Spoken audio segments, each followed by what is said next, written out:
Joining me on Dempsey's Dugout today, Hall of Fame second baseman for the Orioles, Brian Roberts. Brian, thank you for joining me today.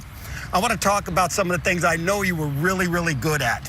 One was stealing bases, which we're going to cover later on in the season, but the other one was bunting. You were so good at it, and it's all about the technique. I want to hear you talk a little bit about that because a lot of guys will get hurt if they don't do it right. Yeah, it is a lot about technique, and bunting really boils down to being able to keep the bat in the right position and using your whole body. So back in the day, a long time ago, a lot of people used to teach to square up fully.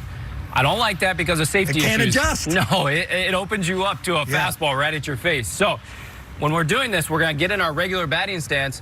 All we're going to do is turn our body. We're going to pivot on our feet, okay? The biggest key is this bat head right here. We have to have control of this bat head. It's the principle of opposites, Demper. If you drop the bat head down, the ball goes up. If you keep the bat head up, the ball goes down. On a bunt, we want the ball on the ground. So we're going to turn our body. We're going to move our hands up the bat just a little bit, keeping our fingers out of the way, right? So we're going to pinch the bat nice and strong with these fingers right here, okay?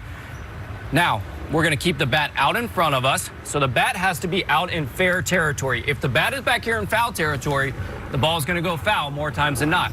So we want to be up in fair territory, and we bunt with our legs. That's what we bunt with. We don't stand here and the ball's low and we drop our bat, right? Right. No, all we do is drop our legs. This bat never moves. The angle of this bat never moves. So it's bunt with your legs. Bunt the high pitch, bunt the low pitch, okay? Now we have to go to first and third. Yeah, go ahead. I gotta ask you a question right here, because I've seen so many guys who pick the bat up and slap at the ball at the last second. No, we're not slapping at it. We're not hitting it. And in my opinion, we're really not even really catching it like an egg that much. We want to almost just keep it in the same spot, right? So what we're going to do is the ball's going to come and we're going to be pretty firm with it, because if you let it bounce back, that's when you get the ricochet, right? So you're going to be nice and firm with it, especially when guys are throwing hard now. You have to be firm. You have to be strong with it, right? So now there's two places that we want to go with the ball, right? Yeah. First base or third base. Right. Very simple how we adjust. Do you create an angle? Absolutely. Okay. It's very simple how you create your angle. This is called the knob of the bat. This is called the head of the bat. This knob of the bat, if you're a left-handed hitter, you want to go to third base, you point the knob of the bat at first base. At first base. Right down the first base line. Exactly. And it'll automatically shoot the ball down the third base line.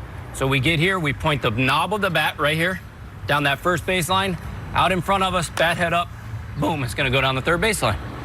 We want to go to first base, we point the head of the bat down the third base line. Principle of opposites again, Demper. Yeah. Point it down the third base line, boom, it goes down the first base line. Okay? It's very simple. Bunting is made much more complicated than it ever should be. I have never heard anybody talk about holding the butt of that bat down first base line or the head down that way. But what I used to do when I came out as a right-hand batter, I would, if I wanted to hit it right down the third base line, I just went parallel with the first base line. That's exactly the same thing you're talking about. Right-handed, if you want to go to third base, the top bat head of the bat points right at first base. There's first base. We point it like that. Bat goes that way. Ball goes that way. We want to go to first base right-handed. Third base line, the knob, point it at the third base line. Ball comes in. Boom, it goes that way. See, everybody thought I didn't know anything about it. I'm saying the same thing you're saying, only left-handed instead of right-handed. It's all about terminology too, buddy. Keep it simple. Keep it simple.